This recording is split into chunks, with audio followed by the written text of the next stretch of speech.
Exercise 1.3 question number 2, you know that 1/7 is equal to 0.142857 और आपसे जो डेसिमल एक्सपेंशन प्रिडिक्ट करवा रहा है वो किसका करवा रहा है, 2/7 का, 3/7, 4/7, 5/7 एंड 6/7 और एक कंडीशन लगा दी है without actual doing the long division, यानी आपको लॉन्ग डिवीजन नहीं करना है।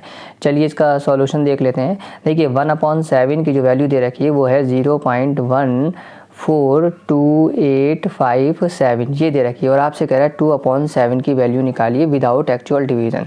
देखिए 2/7 को हम क्या लिख सकते हैं, 2 इंटू 1/7 लिख सकते हैं या नहीं। देखिए अगर हम इस तरह से इसको सॉल्व करेंगे 2 इंटू 1/7 तो आपके पास क्या आएगा, यू विल गेट 2/7 बिकॉज 2 1 जा 2 और 2/7 आ जाएगा, तो हम इसको ये लिख सकते हैं। तो यानी हम यहाँ पर क्या करेंगे, 2 की मल्टीप्लाई हम कर देंगे 0.142857 से, because in the question the value of 1/7 is given, that is 0.142857, इसलिए हम यहाँ से मल्टीप्लाई कर देंगे and after multiplying we will get 0.285714 ये इसकी वैल्यू आ गई। किसकी आ गई है, 2/7 की। इसी तरह से देखिए आप 3/7 इसको भी हम क्या लिख सकते हैं, 3 इंटू 1/7, यानी हमारे पास ये हो जाएगा 3 इंटू 0.142857 और जब हम इसकी मल्टीप्लाई करेंगे तो हमारे पास क्या आएगा 0.428571। इसी तरह से अगर हम बात करते हैं 4/7 की तो यहाँ पर भी हम यही हो जाएगा 4 into 1/7 is equal to 4 into 0.142857 and after multiplying here we will get 0.571428। अच्छे से बार ज़रूर लगा दिया है क्योंकि हमारे पास जो वैल्यू दे रखी है वो बार की दे रखी है, तो मल्टीप्लाई करके भी जो आंसर आएगा वो हमारा बार में ही आएगा। इसी तरह से देखिए 5/7 इसको भी हम लिख सकते हैं 5 इंटू 1/7, यानी ये हो जाएगा हमारा 5 into 0.142857 and after multiplying here we will get 0.714285। ये वैल्यू आ गई आपकी 5/7 की। सिमिलरली 6/7 भी देख लेते हैं, 6 इंटू 1/7, यानी ये हो गया आपका 6 इंटू 0.142857। जैसे हम इसकी मल्टीप्लाई करते हैं तो हमारे पास आंसर आ जाएगा 0.857142। तो ये किसका आंसर आ गया, ये आ गया आपका 6/7 का। तो देखिए विदाउट एक्चुअल हमने लॉन्ग डिवीजन के हमने सारे आंसर निकाल लिए हैं। Question number 3, express the following in the form P upon Q where P and Q are integer and Q is not equal to 0. Now look at the solution। देखिए solution क्या है, part number first में आपको दे रखा है 0.6 और question क्या बोल रहा है, वो ये कह रहा है कि इसको आपको P अपॉन Q की फॉर्म में कन्वर्ट करना है and Q is not equal to 0, ये जो है 0 नहीं होना चाहिए। और P अपॉन Q की फॉर्म क्या कहलाती है, हमारी कहलाती है रेशनल नंबर, यानी इसको आपको रेशनल नंबर के अंदर कन्वर्ट करना है। Now look at the solution very carefully. हम यहाँ पर लेट कर देंगे x इज इक्वल टू 0.6 बार और इसको हमने बना दिया इक्वेशन फर्स्ट मान लिया है। अब देखिए यहाँ पर जो हम मल्टीप्लाई करने जा रहे हैं वो 10, 100 या 1000 से करेंगे। अब किस तरह से हम चेक करेंगे कि हमें 10 से करना है या 100 से करना है या 1000 से करना है, तो उसके लिए आपको देखना है कि डेसिमल के बाद जो डिजिट दे रखी है वो 1 है और सिंगल डिजिट पर ही बार लगा हुआ है, यानी सिंगल पर लगा हुआ है तो आपको 10 से करना है और डबल डिजिट पर बार लगा हुआ है तो आपको 100 से करना है और अगर ट्रिपल डिजिट पर लगा हुआ है तो आपको 1000 से करना है। तो हम यहाँ लिखेंगे ऑन मल्टीप्लाइंग बाई 10 से मल्टीप्लाई कर देंगे किसमें, इन इक्वेशन जो आपकी फर्स्ट बनी हुई है, यानी ये आफ्टर मल्टीप्लाइंग क्या हो जाएगा, 10 से x की करेंगे तो ये हो जाएगा आपका 10x और 10 की इससे हम करेंगे तो ये हो जाएगा 6.6 हो जाएगा। एक बात और ध्यान रखिएगा, अगर हम नॉर्मली 10 की मल्टीप्लाई 0.6 से करते हैं तो हमारा आता है 6.0, लेकिन यहाँ पर ऐसा नहीं होगा क्योंकि 0. इसका मतलब क्या होता है, 0.6 बार का क्या मतलब होता है, इसका मतलब ये होता है 0.66 होता है। तो इसका मतलब 0.66 की मल्टीप्लाई जब 10 से करेंगे तो यू विल गेट 6.6 आएगा आपके पास, क्योंकि ये बार लगा हुआ है, यही डिजिट आपको रिपीट करना है। तो ये हमारी इक्वेशन हो गई आपकी सेकंड। कैसी हो गई है, सेकंड हो गई। ना मूविंग ऑन, अब हमें क्या करना है, इन जो दो इक्वेशन है इनको हम सब्ट्रैक्ट कर देंगे, यानी हम लिखेंगे on subtracting equation first from equation second में से हम फर्स्ट वाली सब्ट्रैक्ट कर देते हैं। तो देखिए क्या हो जाएगा आपका 10x minus x is equal to 6.6 minus 0.6। ना माइनस करके क्या है आपका 9x इज इक्वल टू 6 और x इज इक्वल टू कितना हो जाएगा 6/9। अभी 3 से डिवाइड हो जाएगा, 3 2 जा 10, 3 3 जा, तो x की वैल्यू कितनी आ गई 2/3 आ गई। यानी हमारी जो रेशनल नंबर है 0.6 जो है, जो हमने 0.6 बार लिया था वो किसके इक्वल है, वो 2/3 के इक्वल है। Now look at the second part. Second part में क्या दे रखा है आपको, वो दे रखा है 0.47। तो चलिए इसको भी सॉल्व कर लेते हैं। हमारा हो जाएगा let x is equal to 0.47, इस पर बार लगा हुआ है, ये हमारी इक्वेशन फर्स्ट हो गई। अब देखिए यहाँ पर मल्टीप्लाई हम किससे करेंगे, इससे पहले पार्ट में मैंने आपको बताया था कि जो हम मल्टीप्लाई करते हैं वो डिजिट डिसाइड करती है जिस पर बार लगा हुआ है।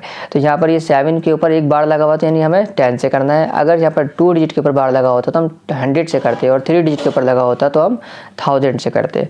तो यहाँ पर आ जाएगा, हम लिख देंगे on multiplying by 10 in equation first में जैसे हमने मल्टीप्लाई करी, यानी 10 की हमने x से करी, तो ये हो गया आपका 10x इज इक्वल टू, अगर हमने जब हम इसमें करेंगे 0.47 में, तो ये हो जाएगा 4.7, क्योंकि 0.47 में जब आप मल्टीप्लाई करेंगे तो डेसिमल हमारा यहाँ पर आएगा, तो ये हो जाएगा 4.7, क्योंकि रिपीट तो हमारी 7 हो रही है ना, तो 7 रिपीट हो रही है, लेकिन हमारी 4 नहीं हो रहा रिपीट, तो हमारा आ जाएगा 4.7। तो ये हमारा आ गया 4.7 आफ्टर मल्टीप्लाइंग बाई 10। लेकिन जब हम 4.7 में से 0.47 माइनस करते हैं तो हमारे पास आता है 4.23। यहाँ पर 0 नहीं आया, यहाँ पर 0 आना बहुत ज़रूरी है माइनस करने के बाद। इसका मतलब ये हुआ कि अभी हम सब्ट्रैक्ट नहीं कर सकते, अभी हमें मल्टीप्लाई और करना है। अब वो किससे करते हैं, तो फिर हम एक बार और 10 से करके देख लेते हैं। तो ये हमारी इक्वेशन बन गई आपकी सेकेंड। कैसी बन गई इक्वेशन, सेकेंड बन गई। नाउ अगेन ऑन मल्टीप्लाइंग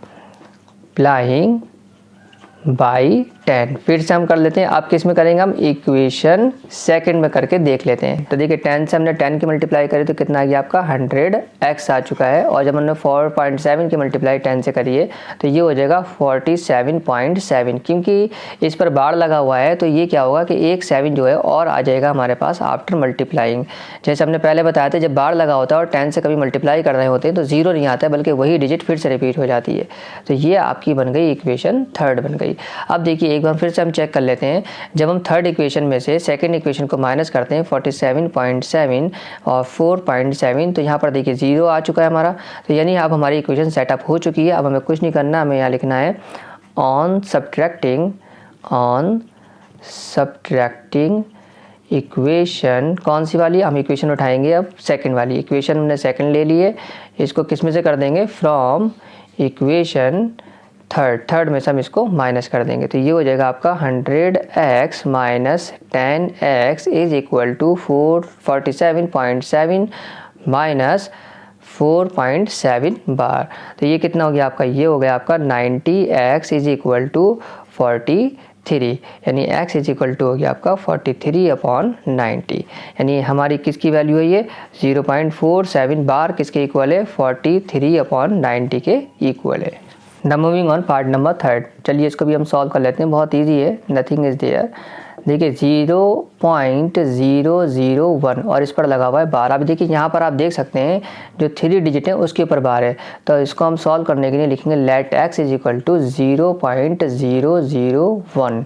अब यहाँ पर किससे मल्टीप्लाई करेंगे, हम करेंगे 1000 से। मैंने अभी इससे पहले बताया था कि अगर 1 डिजिट के ऊपर होता है तो हम 10 से करते हैं, 2 डिजिट के ऊपर होता है तो हम 100 से करते हैं। यहाँ पर फिलहाल 3 डिजिट के ऊपर है तो हम 1000 से करेंगे और इसको हम इक्वेशन फर्स्ट बना देते हैं। तो ये हो जाएगी हमारी इक्वेशन फर्स्ट ऑन मल्टीप्लाइंग